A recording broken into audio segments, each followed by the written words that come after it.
Back another part coin market cap. Okay, तो इसमें हम अगेन जितनी भी हमारी पेंडिंग फीचर्स हैं हम उसको डिस्कस कर लेते हैं।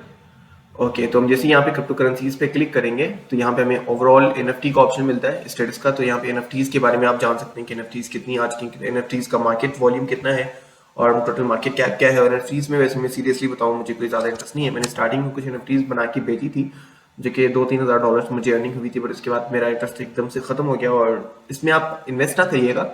एनएफटीज का जब हम कोर्स लॉन्च करेंगे तो उसमें आपको सारी चीज़ें गाइड कर दूंगा। आपको खुद बाय करने की जरूरत नहीं है, लेकिन आप एनएफटीज बना के बेचेंगे तो वो ज़्यादा बेनिफिट है। मुझे लगता है कि मतलब इसमें कुछ खास नहीं है क्योंकि हम ऐसी चीज़ों के चेहरों पर पैसे लगा रहे होते हैं जो वैसे भी मतलब मेरे ख्याल से कोई वो पिक्चर का कोई खास वैल्यू नहीं होता, लेकिन लोग ले रहे होते हैं, बेच रहे होते हैं, तो खुद ही उसकी वैल्यू बढ़ रही होती है। ठीक है, अगर हम यहाँ पे देखेंगे तो इसकी 546 इथीरियम इसकी सिर्फ एक प्राइस है। ठीक है, तो जिस बंदे ने बनाई होगी उसको सिर्फ एक पिक्चर बनाने में, ये चीज़ बनाने में उसको जो है वो मिलियंस रुपीज़ मिल चुके हैं। ठीक है, सिर्फ एक पिक्चर इन्होंने यहाँ पे बना के तो एनएफटी बना के तो लिस्ट कर दी है। जब हम कोर्स लॉन्च करेंगे एनएफटीज वाला तो उसमें आपको काफ़ी चीज़ें जो है वो आ जाएंगी। टॉप कलेक्शंस कौन सी है, अपकमिंग सेल्स कौन सी है, ये एनएफटीज के बारे में। ठीक है, DXPRs जो कि चेन डेटा में है और चेन रैंकिंग कौन सा है, यहाँ पे चेन रैंकिंग भी हम देख लेते हैं जो कि बहुत सारे चेन है जैसे कि इथेरियम एक चेन है, ब्लॉक और हमारी BNB चेन है। ठीक है, जितने भी चेन है वो हम यहाँ पे चेक कर सकते हैं। सबसे बड़ी चेन हमारी इथेरियम की है जो कि टोटल जितने भी कॉइन्स उसके ऊपर लॉन्च हुए हैं वो 68% मार्केट टोटल इसने ग्रैब किया है, वो 68% है। ठीक है, उसके बाद जो सबसे बड़ी है बाइनेंस स्मार्ट चेन है जो कि BNB भी आप इसको कह सकते हैं। बाइनेंस स्मार्ट चेन एक बहुत अच्छे से वर्क करी और काफ़ी बूम हो रही है। पहले BNB हम इन्वेस्ट नहीं करते थे कि वो एक्सचेंज की वजह से जो है वो कॉइन चल रहा है, लेकिन राइट नो ये एक चेन बन गई जो कि चेन की तरह ये काम कर रहा है। ठीक है, उसके बाद बाकी जितनी भी ये है छोटी छोटी यहाँ पे अदर्स जो कि 7% है। एंड उसके बाद ट्रॉन भी अभी जो है वो टॉप पे चल रहा है, तो अभी 7% जो है ना यहाँ पे टोटल जो चेन है उसने जो टोटल मार्केट है वो ग्रैब की हुई है ट्रॉन ने। एंड उसके बाद ये छोटी छोटी पॉलीगन भी है, पॉलीगन भी बहुत अच्छे से काम कर रहा है। और उसके बाद हमारे पास एब्लीटॉन है, एवलांस भी है और फेंटन है। इनमें मैं ज़्यादा वो नहीं हूँ इंटरेस्टेड। सोलाना है, पहले सोलाना बहुत बूम पे था लेकिन अभी मतलब मेरे हिसाब से जिस तरीके से ग्रो हो रहा था अब बहुत ही कम हो रहा है। और मुझे लगता है कि सम टाइम मतलब हमें सोलाना में ज़्यादा इन्वेस्टमेंट नहीं करनी चाहिए। और अभी वाला जो सीन बना था लूना वाला, उसके बाद सोलाना का जो ट्रस्ट है, जो लोगों का ट्रस्ट था सोलाना के ऊपर, वो काफ़ी कर चुका है। तो मैं इथेरियम में इसलिए इन्वेस्ट करता हूँ ज़्यादा पैसे। अगर आप देख सकते हैं कि इनकी पूरी चेन है, बहुत बड़ा एक इकोसिस्टम है जो कि बहुत अच्छे से वर्क कर रहा है। ठीक है, और ये काफ़ी स्ट्रांग है और मुझे लगता है कि इन द फ्यूचर और भी बूम हो सकता है। उसके बाद बाइनेंस स्मार्ट चेन भी काफ़ी तरीके से बूम हो सकता है क्योंकि ये भी काफ़ी स्पीड से जो है ना वो चीज़ों को कर रहे हैं, काफ़ी बहुत बूम ला के जो है वो कर रहे हैं। उसके बाद एक्सचेंजेस पे अगर आप जाते हैं तो एक्सचेंजेस पे क्लिक करेंगे तो आपको जितनी भी एक्सचेंजेस है वो यहाँ पे आपको दिखा देगा। और एक्सचेंजेस के अंदर जो मेन चीज़ है उसका स्कोर है कि उनका परसेंटेज क्या है। ठीक है, ट्रेडिंग वॉल्यूम कितना है, वो इंक्रीज हुआ या डिक्रीज हुआ है। ठीक है, और लिक्विडिटी क्या है ये आपने लाजमी देखनी। ठीक है, विजिट्स कितने हैं, सबसे ज़्यादा विजिट्स आप देख सकते हैं कि बाइनेंस के ही है, ऑलमोस्ट बहुत ज़्यादा विजिट्स हैं इनके।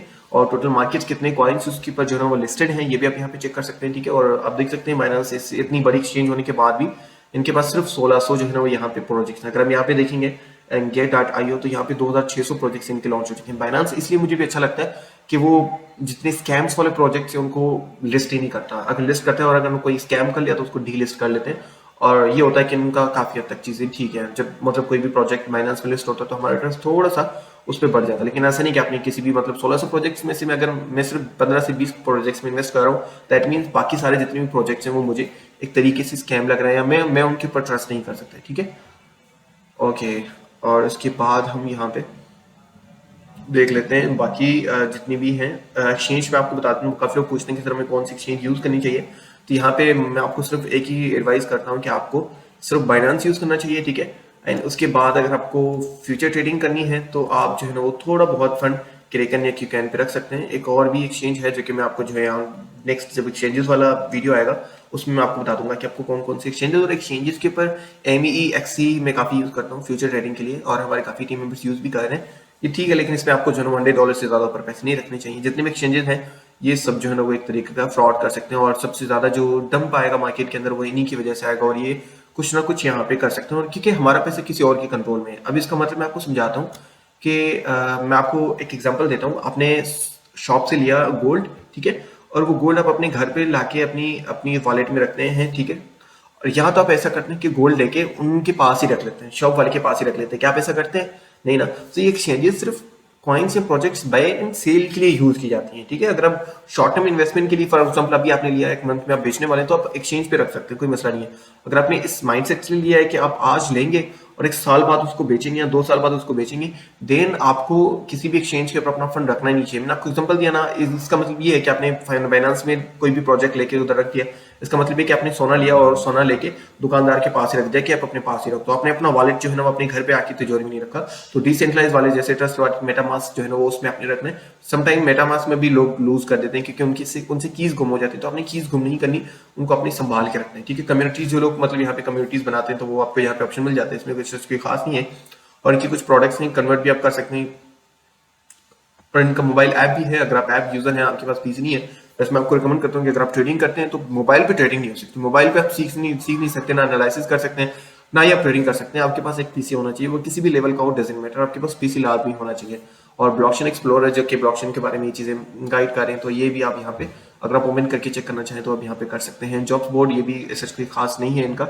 और उसके बाद एयरपोर्ट से इनके आते हैं, और ये काफ़ी अच्छे होते हैं। मैंने इनसे बहुत पैसे कमाए हैं एयरपोर्ट से, आप समझ लें कि 10-20 हज़ार डॉलर से भी ऊपर मैंने कमाए शुरू से। मैं एयरपोर्ट्स में जो है ना वो लेता हूँ। ये इस तरीके से होता है कि लोग जो है ना वो इन्वेस्ट करते हैं, ठीक है, मतलब जो जो प्रोजेक्ट बनाया है, ठीक है, और वो जो क्लाइंट्स है वो आवाम को ऐसे फ्री में देते हैं ताकि उनको उनकी प्रोजेक्ट्स के बारे में पता हो या थोड़ा ट्रस्ट बिल्ड हो या ऐसा कुछ उनका अपने हिसाब से वो मार्केटिंग करने के लिए, तो वो एयरड्रॉप्स देते हैं, ठीक है। तो इसमें ये होता है कि एयरड्रॉप्स में क्या होता है कि वो जो है ना अपनी कॉइन्स फ्री में देते हैं हमको, ठीक है।